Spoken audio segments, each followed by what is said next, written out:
7편, 허름한 국밥집, 낯선 온정. 박민주는 딱딱하고 불편한 의자에서 몸을 뒤척이며 눈을 떴다. 희미한 담배 냄새와 방향제 냄새가 뒤섞인 공기가 코를 찔렀다. 주변에서는 간간히 마우스 클릭 소리와 키보드를 두드리는 소리가 들려왔다. 그는 자신이 PC방에서 밤을 보냈다는 사실을 천천히 인지했다. 뻣뻣한 목을 주무르며 몸을 일으키자 시야 한 구석에서 어김없이 푸른 창이 나타나 그를 맞았다. 돌발 퀘스트, 맨몸으로 생존하기, 완료. 보상, 영혼 동기화율 1.0% 상승. 현재 동기화율 3.0%. 히든 스킬, 관찰을 획득했습니다. 스킬, 관찰, 1. 설명, 주변의 사물이나 사람에 대한 정보를 이전보다 세밀하게 인지할 수 있게 됩니다.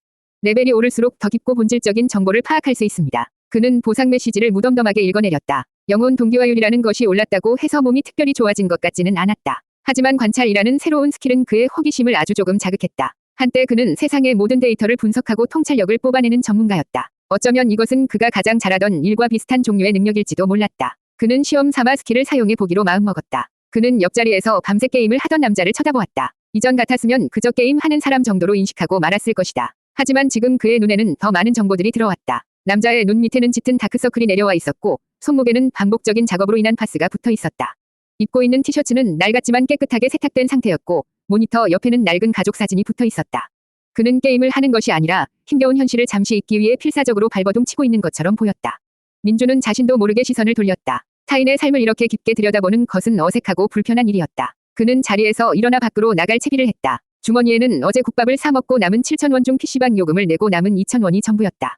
그는 이 돈으로 무엇을 해야 할지 잠시 고민했다. 당장 허기를 채울 수도 있었지만 이상하게도 배가 고프지 않았다. 대신 그의 머릿속에는 어젯밤 먹었던 3,000원짜리 국밥이 떠올랐다. 그것은 결코 특별한 맛이 아니었다. 오히려 그가 평소에 먹던 음식들에 비하면 초라하기 짝이 없었다. 하지만 그는 국밥을 먹던 순간의 온기를 잊을 수 없었다. 허름한 식당, 낡은 식기, 무뚝뚝한 표정의 주인 할머니. 모든 것이 낯설었지만 그 안에는 분명 따뜻함이 있었다. 그는 다시 한번 어제의 기억을 되짚어 보았다. 그가 돈을 내고 국밥을 주문했을 때 할머니는 그의 행색을 위아래로 훑어보았다.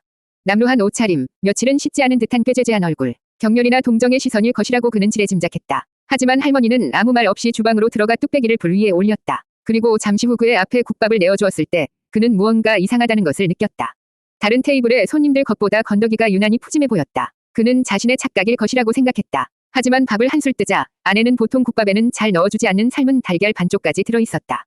할머니는 아무런 생색도 내지 않았다. 그저 묵묵히 자신의 일을 할 뿐이었다. 그는 계산을 하고 나올 때까지도 그것이 할머니의 배려였다는 사실을 확신할 수 없었다. 하지만 지금 와서 생각해보니 모든 것이 분명해졌다. 할머니는 그의 지친 모습 속에서 무언가를 보았던 것이다. 그리고 말없이 아주 작은 온정을 베풀었다. 누구에게도 인정받을 필요 없는, 대가를 바라지 않는 순수한 친절이었다. 그는 깨달았다. 자신이 그토록 갈망했던 것은 화려한 성공이나 사람들의 인정이 아니었을지도 모른다고. 어쩌면 그는 그저 따뜻한 국밥 한 그릇 같은 작고 소박한 위로가 필요했던 것뿐이었을지도 모른다고. 그는 성공이라는 목표를 향해 달려가면서 너무나 많은 것을 놓치고 살았다. 타인의 감정, 사소한 일상의 소중함, 그리고 대가 없는 친절이 주는 깊은 울림까지도. 그는 주머니 속에 2,000원을 만지작거렸다. 이 돈으로는 그 국밥을 다시 사 먹을 수 없었다. 하지만 그는 그 국밥 한 그릇이 준 온기를 마음속에 담아 가기로 했다. 그것은 그가 세상 밖으로 나와 처음으로 얻은 돈으로 살 수 없는 귀한 보물이었다. 그는 더 이상 어둡고 안전한 동굴로 돌아가고 싶지 않았다. 세상은 여전히 위험하고 낯선 곳이었지만 아주 작은 온기가 존재하는 곳이기도 하다는 사실을 그는 이제 알게 되었다. 그는 발걸음을 옮겼다. 어디로 가야 할지는 몰랐지만 적어도 어둠 속으로 뒷걸음치지는 않을 생각이었다. 8편, 수원 화성에서 마주친 그녀, 김유진. 2,000원으로는 할 수 있는 일이 거의 없었다. 박민주는 편의점에 들러 가장 저렴한 생수 한 병을 샀다. 남은 1,500원. 그는 이 돈을 최대한 아껴야만 했다. 다음 퀘스트가 언제, 어떤 형태로 나타날지 알 수 없었기 때문이다. 그는 무작정 걷기 시작했다. PC방의 탁한 공기에서 벗어나자 머리가 조금 맑아지는 기분이었다. 그의 발걸음은 자연스럽게 표지판이 가리키는 수원 화성으로 향했다. 입장료가 있었지만 성곽길을 따라 걷는 것은 무료였다. 오래된 성벽은 수많은 시간의 흔적을 품고 있었다. 거칠고 투박한 돌 하나하나가 마치 살아있는 것처럼 느껴졌다. 그는 새로 얻은 관찰 스킬을 사용해보았다. 그러자 이전에는 보이지 않던 것들이 보이기 시작했다. 성벽 돌 틈에서 자라난 이름 모를 작은 풀꽃, 오랜 세월 비바람에 깎여나간 돌의 표면, 그리고 성벽을 쌓았던 옛사람들의 정교하고도 고단했을 손길까지. 그는 마치 시간 여행자가 된 것처럼 과거의 풍경 속을 걷고 있었다. 그는 성곽길을 따라 천천히 걸었다. 멀리 수원 시내의 풍경이 한눈에 들어왔다. 높고 빽빽한 아파트 숲과 그 사이를 바쁘게 오가는 자동차들. 불과 얼마 전까지만 해도 자신이 저 세상의 일부였다는 사실이 믿기지 않았다. 그는 저곳에서 무엇을 위해 그토록 치열하게 살았던 걸까? 문득 그런 생각이 들었다. 그는 잠시 걸음을 멈추고 성벽에 기대어 아래를 내려다보았다. 가슴속에 텅 빈 바람이 부는 것 같았다. 그때였다. 그의 시야에 한 여자가 들어왔다. 그녀는 커다란 전문가용 카메라를 들고 무언가에 집중하고 있었다. 긴 머리를 하나로 질끈 묶고 활동하기 편한 등산복 차림이었다. 그녀는 성벽 아래의 풍경을 향해 뷰파인더를 들여다보며 신중하게 구도를 잡고 있었다. 민주는 자신도 모르게 그녀를 관찰했다. 그녀의 눈은 매처럼 날카롭게 빛나고 있었고 셔터를 누르는 손가락은 단호하고 망설임이 없었다. 사진 한 장을 찍고는 마음에 들지 않는다는 듯 미간을 찌푸렸다가 다시 뷰파인더의 눈을 가져가는 모습이 인상적이었다. 민주는 그녀가 방해되지 않도록 조용히 그 자리를 지나가려 했다. 하지만 그가 발을 떼는 순간 발밑에서 작은 돌멩이가 굴러떨어졌다. 대구루루 작은 소리였지만 고요한 성곽길에서는 유난히 크게 들렸다. 그 소리에 놀란 듯 성벽 아래 나뭇가지에 앉아있던 새 한 마리가 푸드덕거리며 하늘로 날아올랐다. 아, 여자의 입에서 짧은 탄식이 터져나왔다. 그녀는 카메라를 내리고 날카로운 눈으로 소리가 난 쪽을 쏘아보았다. 그녀의 시선은 정확히 민준에게 꽂혔다. 지금 뭐 하는 거예요? 목소리는 겉모습처럼 시원시원했지만 가시가 돋쳐 있었다. 민준은 당황해서 우물쭈물했다. 저기, 그게 죄송합니다. 일부러 그런 건 아니고 죄송하면 다해요. 저 새 한 마리 찍으려고 여기서 30분을 넘게 기다렸는데 다 망쳐놨잖아요. 그녀는 성큼성큼 민준에게 다가왔다. 키는 그보다 작았지만 뿜어져 나오는 기세는 훨씬 더 위압적이었다. 민준은 오랜만에 받아보는 타인의 노골적인 저 위에 어쩔 줄 몰라 했다. 그는 사과 외에는 할 수 있는 말이 없었다. 정말 죄송합니다. 조심했어야 했는데. 여자는 그의 남루한 행색을 위아래로 훑어보았다. 며칠 감지 않아 떡진 머리, 구겨진 옷, 초점 없는 눈동자. 그녀의 눈에 비친 그는 영락없는 시리에 빠진 패배자였다. 그녀의 표정에 격렬의 빛이 스쳐 지나갔다. 됐어요. 당신 같은 사람이 뭘 알겠어요. 인생이 얼마나 재미없으면 이런 데 와서 남의 일이나 망치고 다니는지. 그녀는 차갑게 말을 내뱉고는 다시 자신의 자리로 돌아가 버렸다. 그녀의 말은 날카로운 비수가 되어 민준의 가슴에 박혔다. 틀린 말이 하나도 없었기에 더욱 아팠다. 그는 정말로 재미없는 인생을 살고 있었고 의도하지는 않았지만 결국 남의 일을 망친 셈이 되었다. 그는 아무런 변명도 하지 못한 채 그 자리에 못 박힌 듯 서 있었다. 그녀의 이름은 김유진이었다. 물론 그때의 민준은 그녀의 이름을 알 턱이 없었다. 그에게 그녀는 그저 자신의 비참한 현실을 다시 한번 깨닫게 해준 재수 없는 여자일 뿐이었다. 그는 이것이 앞으로 길고 지독하게 이어질 악연의 시작이라는 것을 꿈에도 생각하지 못했다. 그저 씁쓸한 마음으로 그녀에게서 등을 돌려 반대 방향으로 다시 걷기 시작했다. 오래된 성곽길 위로 어색하고 불편한 첫 만남의 기억이 차갑게 내려앉고 있었다. 9편, 히든 그녀의 잃어버린 스카프를 찾아줘라. 김유진이라는 여자가 던진 말은 박민준의 마음속에 박힌 가시처럼 계속해서 그를 찔러댔다. 그는 일부러 그녀가 보이지 않는 성곽의 모퉁이를 돌아 한참을 더 걸었다. 머릿속에서는 그녀의 격렬 어린 표정과 차가운 목소리가 계속해서 재생되었다. 당신 같은 사람이 뭘 알겠어요. 그 말은 정확히 그의 현실을 관통하고 있었다. 그는 정말 아무것도 모르는 사람이 되어버렸다. 세상과 소통하는 법도, 타인과 관계를 맺는 법도, 심지어 자기 자신을 돌보는 법까지도 전부 잊어버렸다.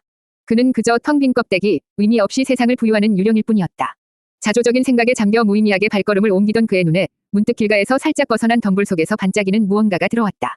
처음에는 그저 쓰레기이거나 빛의 반사일 것이라고 생각했다. 하지만 그의 관찰 스킬이 저절로 발동되며 그의 뇌에 정보를 전달했다. 최근에 떨어진 물건, 부드러운 실크 재질, 희미하게 들꽃 향기가 남아있음. 그는 걸음을 멈추고 덤불 쪽으로 다가갔다. 뾰족한 가시가 돋친 나뭇가지에 푸른색 스카프가 걸려 있었다. 섬세한 꽃무늬가 수놓아진 한눈에 봐도 고급스러워 보이는 물건이었다. 그리고 그는 그 스카프를 기억했다. 방금 전 그 여자, 김유진의 목에 둘러져 있던 것이었다. 아마 카메라에 집중하느라 스카프가 나뭇가지에 걸려 떨어진 것조차 몰랐던 모양이다. 민준은 잠시 망설였다. 모른 척 그냥 지나가면 그만이었다. 아니, 어쩌면 이것은 그에게 내려진 작은 복수의 기회일지도 몰랐다. 자신을 모욕한 여자에게 똑같이 불쾌한 감정을 되돌려줄 수 있는 기회. 그녀가 스카프를 잃어버린 사실을 깨닫고 속상해하는 모습을 상상하니 마음 한구석이 비뚤어진 만족감으로 채워지는 것 같았다.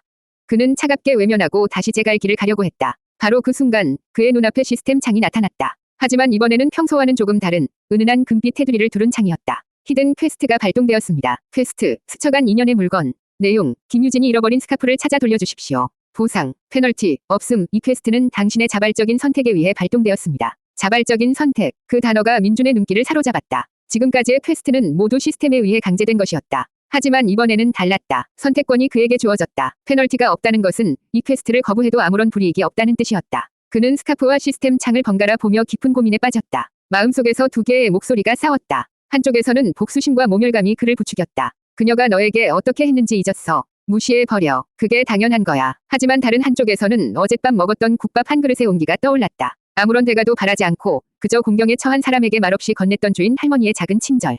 만약 그 할머니가 자신처럼 모욕을 당했다면 똑같이 복수를 했을까? 아니, 아마 그러지 않았을 것이다. 그는 깨달았다. 증오의 증오로 답하는 것은 결국 자기 자신을 더욱 깊은 어둠 속에 가두는 짓이라는 것을. 그녀의 말이 아팠던 이유는 그 말이 어느 정도 사실이었기 때문이다. 지금의 그는 초라하고 무기력한 사람이 맞았다. 하지만 그렇다고 해서 다른 사람의 불행을 바라는 사람이 되고 싶지는 않았다. 그는 어제의 자신보다 아주 조금이라도 나은 사람이 되고 싶었다. 그것이 국밥 할머니의 온정에 보답하는 길이자 스스로를 구원하는 첫걸음일지도 모른다고 생각했다. 그는 결심을 굳히고 덤불 속으로 손을 뻗었다. 가시에 몇 번 찔려 손등에 작은 상처가 났지만 그는 아랑곳하지 않고 조심스럽게 스카프를 빼냈다. 부드러운 감촉의 스카프를 손에 쥐자 아까 스쳐 지나갔던 들꽃 향기가 은은하게 퍼졌다.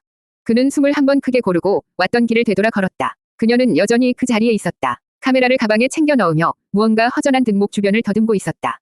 얼굴에는 당황한 기색이 역력했다. 민주는 그녀에게 다가가 말없이 스카프를 내밀었다. 유진은 눈을 동그랗게 떴다. 자신의 스카프와 민준의 얼굴을 번갈아 보던 그녀의 얼굴이 놀라움으로 물들었다. 이걸 어떻게? 아까 지나가다가 저쪽 덤불에 걸려있는 걸 봤습니다. 민준은 덤덤하게 말했다. 유진은 스카프를 받아들고 잠시 말이 없었다. 그녀의 얼굴에 스쳐 지나가는 복잡한 감정들을 민준은 읽을 수 있었다. 고마움, 미안함, 그리고 약간의 부끄러움. 그녀는 민준의 눈을 제대로 쳐다보지 못하고 작은 목소리로 말했다. 고맙습니다. 그것이 전부였다. 그녀는 더 이상의 말없이 서둘러 자리를 떴다. 살살맞은 태도는 여전했지만 그 짧은 감사 인사 한마디는 민준에게 예상보다 큰 울림을 주었다. 그가 그녀의 뒷모습을 바라보고 있을 때 시스템 창이 다시 나타났다. 히든 퀘스트 완료. 보상. 작은 선행 칭호를 획득했습니다. 긍정 업보 수치가 소량 상승합니다. 특별한 능력치 상승은 없었다. 하지만 민준은 마음이 조금 따뜻해지는 것을 느꼈다. 그는 보상을 바라고 한 일이 아니었지만 자신의 선택이 긍정적인 결과를 가져왔다는 사실에 작은 만족감을 느꼈다. 그것은 그가 아주 오랜만에 느껴보는 자기 자신에 대한 긍지였다. 10편, 2000, 쌀밥은 같은데 맛은 다르다. 김유진과의 짧은 만남이 끝난 후 민준의 앞에는 새로운 메인 퀘스트가 주어졌다. 다음 목적지는 2000이었다. 시스템은 친절하게도 퀘스트 지원금이라는 명목으로 그의 텅 빈 주머니에 현금 3만 원을 채워주었다. 그는 버스터미널로 가서 2000엔 버스표를 샀다. 남은 돈으로는 간단한 세면도구와 갈아입을 속옷을 샀다. 여전히 그는 가난한 여행자였지만 어제처럼 막막하지는 않았다. 버스는 도시를 벗어나 한적한 국도를 달렸다. 창밖으로 푸른 농과 나지막한 산들이 스쳐 지나갔다. 그는 예전 같았으면 곧바로 잠이 들었거나 휴대폰만 들여다보고 있었을 것이다. 하지만 지금 그는 창밖의 풍경 하나하나를 눈에 담고 있었다. 관찰 스킬 덕분인지 모든 것이 평소보다 훨씬 더 생생하고 다채롭게 느껴졌다. 바람에 흔들리는 나뭇잎의 미세한 움직임, 들판에서 일하는 농부의 구릿빛 피부, 시골버스 정류장에서 버스를 기다리는 할머니의 깊게 팬 주름까지.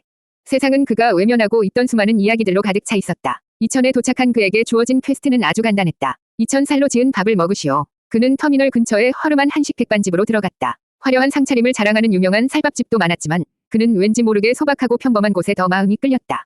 그는 제육볶음 백반 하나를 시켰다. 잠시 후 그의 앞에 김이 모락모락 피어오르는 쌀밥 한 공기와 몇 가지 반찬, 그리고 제육볶음이 차려졌다. 윤기가 자르르 흐르는 흰쌀밥. 그는 숟가락으로 밥을 한술 크게 떴다. 그리고 입안에 넣는 순간 그의 모든 사고가 순간적으로 정지했다. 너무나도 익숙하면서도 너무나도 아득한 맛이었다. 그의 머릿속에 봉인되어 있던 오래된 기억의 상자가 활짝 열렸다. 까마득한 옛날, 그가 아직 초등학생이었을 때였다. 주말을 맞아 아빠의 차를 타고 온 가족이 이천으로 나들이를 왔다. 그때는 지금처럼 똑똑하지도 천재의 소리를 듣지도 않던 평범하고 겁 많은 아이였다. 아빠는 커다랗고 화려한 기와집으로 된 쌀밥집으로 가족들을 이끌었다. 임금님 수라상처럼 끝도 없이 차려지는 반찬들을 보며 어린 민주는 눈이 휘둥그레졌다. 아빠는 그의 밥그릇 위에 가장 맛있는 반찬을 올려주며 자랑스럽게 말했다. 민준아, 이게 바로 2000살로 지은 밥이야. 밥만 먹어도 꿀맛이지. 그는 그때 아빠의 말을 이해하지 못했다. 그저 달콤한 불고기와 잡채에만 정신이 팔려 있었다. 하지만 가족들과 함께 웃고 떠들며 먹었던 그날의 식사는 그의 유년기 기억 속에서 가장 따뜻하고 행복한 장면 중 하나로 남아 있었다. 기억의 파편이 눈앞을 스쳐 지나갔다. 깔깔거리며 웃던 젊은 시절의 엄마, 자신을 대견하게 바라보던 아빠의 인자한 눈빛. 그 모든 것이 바로 어제 일처럼 생생했다. 하지만 지금 그의 앞에는 아무도 없었다. 그는 혼자였다. 그는 천천히 밥을 씹었다. 쌀밥의 단맛이 혀끝에 감돌았다. 분명 그때 그 식당에서 먹었던 것과 똑같은 2000살로 지은 밥일 텐데 맛은 완전히 달랐다. 그때의 밥이 행복과 충만함의 맛이었다면 지금의 밥은 그리움과 후회의 맛이었다. 그는 언제부터 가족들과 함께 밥을 먹지 않게 되었을까? 대학에 가고 회사에 들어가고 프로젝트에 매달리면서 그는 점점 가족과 멀어졌다. 바쁘다는 핑계로 명절에도 고향에 내려가지 않았고 부모님의 안부 전화는 귀찮은 잔소리로 치부했다. 그는 성공하면 모든 것을 보상할 수 있다고 믿었다. 더 좋은 집, 더 좋은 차, 더 많은 돈을 벌어서 부모님께 효도하면 된다고 생각했다. 하지만 그는 가장 중요한 것을 잊고 있었다. 부모님이 진정으로 원했던 것은 돈이 아니라 아들과 함께 마주 앉아 따뜻한 밥 한 끼를 먹는 소박한 시간이었다는 것을. 그의 눈에서 눈물이 한 방울 뚝 하고 떨어져 밥 위로 번졌다. 그는 울고 있다는 사실조차 인지하지 못한 채 기계적으로 숟가락을 움직였다. 눈물이 섞여 짭짤해진 밥을 꾸역꾸역 삼켰다. 목이 메어왔지만 그는 멈추지 않았다. 이것은 단순한 식사가 아니었다. 잃어버린 시간에 대한 속죄이자 되돌릴 수 없는 과거에 대한 애도였다. 그는 밥 한 그릇을 전부 비우고 나서야 수저를 내려놓았다. 텅 빈 밥그릇을 보며 그는 마음속으로 다짐했다. 다시 예전으로 돌아갈 수는 없겠지만 더 이상 소중한 것들을 잃어버리지는 않겠다고. 밥 한 그릇이 주는 따뜻함과 소중함을 절대로 잊지 않겠다고. 11편, 대관령 옛길, 지독한 악령과의 재회. 2000에서의 하루는 박민준에게 작은 쉼표와 같았다. 하지만 시스템은 그가 오래도록 감상에 젖어 있는 것을 허락하지 않았다. 다음 날 아침 그의 앞에는 어김없이 새로운 퀘스트가 나타났다. 이번 목적지는 강원도, 넘어야 할 관문은 대관령 옛길이었다. 퀘스트의 내용은 단 한 줄. 걸어서 대관령 옛길을 완주하시오. 그 한 줄의 문장은 묵직한 무게감으로 그를 짓눌렀다. 지금까지의 퀘스트가 주로 정신적인 과제였다면 이번에는 명백히 육체적인 한계를 시험하는 것이었다.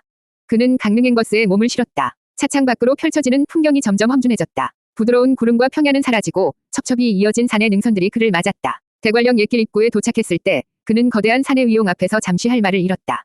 끝이 보이지 않는 숲길은 마치 다른 차원으로 이어지는 입구처럼 신비로우면서도 위압적이었다. 그의 빈약한 체력으로 과연 이 길을 완주할 수 있을지 의문이었다. 초반에는 걸을 만했다. 맑은 공기를 마시며 흙길을 밟는 감촉이 나쁘지 않았다. 졸졸 흐르는 계곡물 소리와 이름 모를 새들의 지저귀이 귀를 즐겁게 했다. 하지만 경사가 가팔라지기 시작하면서 그의 몸은 급격히 무거워졌다. 숨이 턱까지 차올랐고 다리는 천근만근 무거웠다. 온몸의 땀구멍에서 땀이 비오듯 쏟아졌다. 그의 심장은 금방이라도 터져버릴 것처럼 세차게 울어댔다. 그는 몇 걸음 걷고 잠시 쉬기를 반복했다. 그의 머릿속은 후회와 원망으로 가득 찼다. 내가 왜 이 고생을 사서 하고 있는가? 이 길의 끝에 무엇이 있기에 나를 이토록 몰아붙이는가? 그는 시스템을 저주했고 이런 상황에 내몰린 자신의 무력함을 한탄했다. 포기하고 싶은 마음이 굴뚝 같았다. 그냥 이 자리에 주저앉아 모든 것을 놓아버리고 싶었다. 하지만 그는 그럴 수 없었다. 퀘스트 실패 시 주어질 페널티가 두려운 것도 있었지만 그보다 더 큰 것은 오기였다. 여기서 포기하면 자신은 영원히 이 무기력의 늪에서 벗어날 수 없을 것만 같았다. 그는 거의 기다시피 산을 올랐다. 정신이 혼미해질 무렵 그는 길 한가운데 있는 커다란 바위에 기대어 잠시 숨을 골랐다. 그때였다. 저만치 앞에서 익숙한 뒷모습이 보였다. 그보다 훨씬 더 가볍고 경쾌한 발걸음으로 산을 오르는 사람. 긴 머리를 질끈 묶고 몸에 딱 맞는 등산복을 입은 여자. 김유진이었다. 그는 자신의 눈을 의심했다. 하필이면 이런 곳에서 이런 모습으로 다시 마주치다니. 그는 저도 모르게 바위 뒤로 몸을 숨겼다. 그녀와 다시 엮이고 싶지 않았다. 하지만 그녀는 무언가를 느꼈는지 문득 걸음을 멈추고 뒤를 돌아보았다. 그녀의 날카로운 시선은 정확히 민준이 숨어있는 바위 쪽으로 향했다. 숨는 것은 이미 늦어버렸다. 거기서 뭐해요? 그녀의 목소리가 숲속에 울려 퍼졌다. 민준은 어색하게 바위 뒤에서 모습을 드러냈다. 땀으로 범벅이 된 그의 엉망인 몰골을 본 유진의 눈썹이 살짝 위로 올라갔다. 아니, 그쪽이 여긴 어쩐 일로? 민준이 말을 얼버무리자 유진은 어이가 없다는 듯 피식 웃었다. 그건 내가 할 소리 같은데요. 설마 나 따라온 건 아니죠? 그런 거 아닙니다. 저도 그냥 갈 길이 있어서 가는 것뿐입니다. 갈 길, 그 체력으로요. 얼굴이 꼭 저승사자랑 하이파이브라도 하고 온 사람 같은데. 그녀의 말은 여전히 날카로웠지만 처음 만났을 때처럼 날이 서 있지는 않았다. 오히려 그의 처참한 모습을 보며 어이없어하는 기색이 역력했다. 민준은 아무런 대꾸도 할 수 없었다. 그녀의 말이 하나도 틀리지 않았기 때문이었다. 그는 다시 묵묵히 걷기 시작했다. 유진은 그런 그의 뒤를 잠시 바라보더니 어깨를 한번 으쓱하고는 다시 앞서 나가기 시작했다. 그렇게 기묘한 동행이 시작되었다. 그들은 서로에게 아무런 말도 걸지 않았다. 유진은 항상 저만치 앞에서 성큼성큼 걸어갔고 민준은 그녀의 뒷모습을 보며 필사적으로 따라갔다. 그녀는 가끔씩 뒤를 돌아보며 민준이 잘 따라오고 있는지 확인하는 듯했고 그럴 때마다 민준은 애써 태연한 척하며 숨을 골랐다. 이상한 경쟁심이 그의 마음속에서 피어올랐다. 저 여자에게만큼은 약한 모습을 보이고 싶지 않았다. 그 오기가 그의 지친 다리에 새로운 힘을 불어넣었다. 얼마나 올랐을까. 마침내 그들의 눈앞에 대관령 정상 표지석이 나타났다. 길의 끝이었다. 정상에 다다르자 거짓말처럼 시야가 탁 트였다. 발 아래로는 굽이굽이 이어진 산맥이 파도처럼 넘실거렸고 멀리 동해의 푸른 수평선이 아스라이 보였다.